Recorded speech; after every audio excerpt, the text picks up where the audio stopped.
اللہ کے رسول صلی اللہ علیہ وسلم فرمایا من احب سنتی فقد احبنی ومن احبنی کان معی فی الجنہ، جس نے میرے سنت سے محبت کی وہ میرا محبوب ہے، قیامت میں میرے ساتھ وہ جنت میں ہوگا۔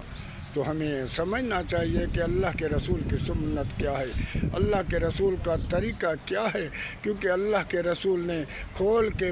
بتا دیا کہ یہ میرا طریقہ ہے۔ ایک لکیر کھینچ کر اس میں سے 2-3 لکیریں کھینچی اور اس پر انگلی رکھ کے آپ نے فرمایا وَأَنَّ هَذَا صِرَاطِ مُسْتَقِيمٌ فَاتَّبِعُوهُ وَلَا تَتَّبِعُوا السُّبُلَ فَتَفَرَّقَ بِكُمْ عَنْ سَبِيلِهِ،